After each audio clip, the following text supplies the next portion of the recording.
gears now to our internet freedoms in the U.S. and also around the world. Now, we all remember a few months ago when some members of Congress tried to pass the Stop Online Piracy Act and the Protect IP Act, SOPA and PIPA, we call them. Websites like Wikipedia and thousands of others staged protests and blackouts, and soon enough people were paying so much attention that those two pieces of legislation were actually voted down. Well, it turns out SOPA's evil twin brother is back, and his name is the Intellectual Property Attaché Act. I want you to take a look at this is wording from the two bills. Can you tell which is which? It's really hard because both talk about advancing intellectual property rights and preventing infringement. But the new one calls for the creation of a class of political officers who will see to it that all U.S. trade negotiations and discussions advance SOPA-like provisions abroad. That will make it easier at a later date to simply get the U.S. to comply. Now, this bill, thanks to Texas Republican Congressman Lamar Smith, is simply SOPA 2.0. Earlier, I was joined by Aaron Swartz, founder and executive director of Demand Progress, and I asked him about some of the biggest concerns in this new legislation. Take a listen. Well, it's part of a larger process of what the U.S. does, which is take the most extreme, most maximalist interpretation of copyright law, and if they can't get it passed in the United States, go and try and get it passed in other countries. So this would actually provide more funding for this work, where they go around to other countries, try and get them to change their laws to be more extreme, and then, of course, they come back home and say, oh, well, we have to compete with these other countries. We have to make our laws more extreme, too. So it's a way of policy laundering, of getting other countries to pass laws they can't pass here at home. So in terms of these attachés or these officials, you say they would go to other countries and try to persuade leaders there. I mean, what would be their actual job when they do travel to these other countries? How would they convince them?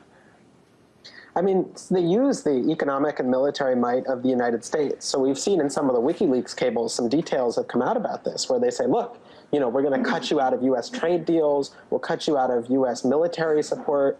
We'll, you know, they use all the pressure that the United States has to force these other countries to adopt policies that their own citizens don't want. And, you know, we should mention this is not just going on, this sort of laundering, as you say, here in the U.S. We saw just last week the European Parliament vote to reject ACTA, and they seem to be sort of trying this backdoor approach as well. The European Union plans to use the Canada-EU trade agreement to implement these ACTA provisions. Talk a little bit about what's going on with that. Yeah, I mean, there's this interesting thing. You see it in the U.S. Constitution, and you see it in the EU as well, where treaties with other countries don't have to go through quite the same scrutiny as the normal process of passing a law. So if there's something that gets rejected by the Congress in the United States, what they'll often try and do is sneak it into a treaty with another country and say, oh, well, you know, we're not voting on it anymore. It was just part of a treaty, and now we have to abide by it. And so we're seeing the EUs do the same thing, where ACTA, a clear vote on this question, was voted down enormously, you know, no chance of coming back. But now they're going to try and sneak it into a much larger trade agreement and say, look, to keep trading with these other countries, we need to sign on to exactly the same provisions. I guess I'm curious, I mean, what are these lawmakers, Lamar Smith of Texas, for example, who was also involved in the original SOPA, what do they have to gain? I mean, why are they doing this? Well, you know, the fact is, if you look at someone like Lamar Smith, Hollywood provides an enormous amount of their funding.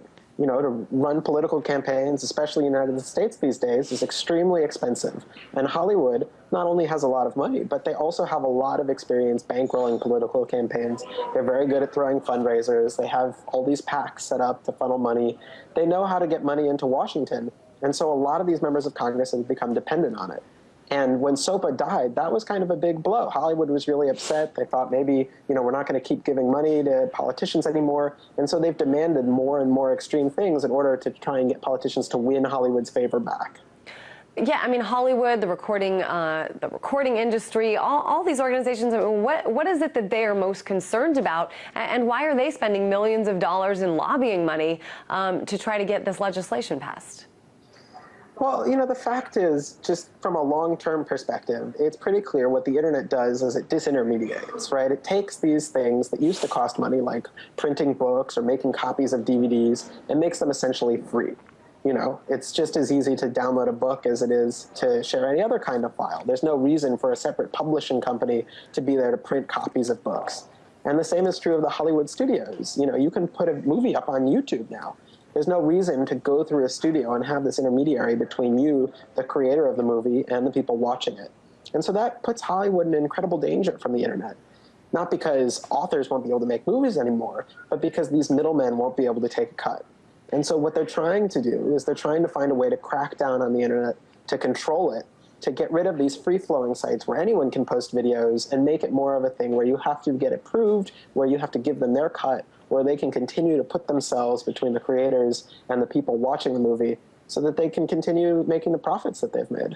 Aaron, let's break down this new Intellectual Property Attaché Act. Clearly, you can't just sneak stuff in Congress. You can certainly try. It's why we always try to stay, on top of, especially these kinds of stories, these kind of laws being put out there. How do you see this moving forward? I mean, how does, Congressman Lamar Smith, how does he get people to sign on, that voted against this last time?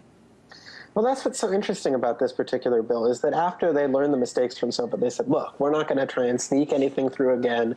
We'll have it all be part of a debate, part of a larger discussion. Don't worry, everybody relax. We learned our lesson. And so what does Lamar Smith do? He waits a reasonable period, waits till everybody calms down, till people are less afraid of SOPA. And then does he hold the discussion? Does he bring people together? Does he even release the bill? No, he hasn't even put the bill online yet for people to read. He announces there's going to be a vote scheduled on it before anyone has even gotten a chance to read the bill. I mean, it's, that's what I mean by sneaking this bill through. There's not even going to be a hearing about whether it's a good idea or not. They're going straight to the vote the same day that he's going to release the text of the bill.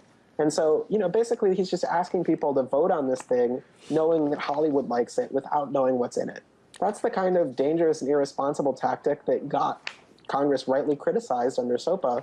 And they think, well, if we change the name, if we, rush it faster this time, if we just, try a little bit harder, maybe we can sneak it through. And it's up to us to make sure they can. Well, it's so interesting, Aaron. I don't know if, the final bill, but I have a copy right here of, as it is now. And it's so interesting because in the first line, what it says is to create a level playing field for American innovators and American job creation.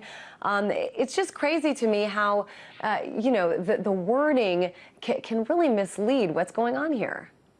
Yeah, I mean, luckily some of our allies have been able to get out a draft copy of the bill because, again, it hasn't been formally published yet. It's not on the official Congress website. So luckily we've been able to sneak out a draft. And you read this draft, again, they play these games with the names like, I think they had one called the E-Parasites Act and so on. They had all these different names for SOPA to try and confuse people to say, oh, no, it's a different bill. It has a totally different name.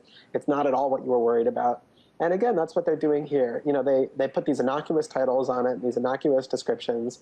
But the fact is that, if you read the bill, you see what it's trying to do. There's nothing in this bill. One of the most fascinating things about it, there's nothing about limits to copyright law. The job of these people would be all about strengthening copyright law and increasing it and making it more powerful. Now, the fact is, the American Constitution requires there be limits to it. The First Amendment says you need to have fair use, you need to have protection for parody and political speech. These attachés would be forced to ignore that. They would not be allowed to let other countries have the same kind of exemptions we have here. They would have to push for the most maximalist interpretation possible. It's outrageous. All right, Aaron Swartz, founder and executive director of Demand Progress. As always, thanks for being on the show.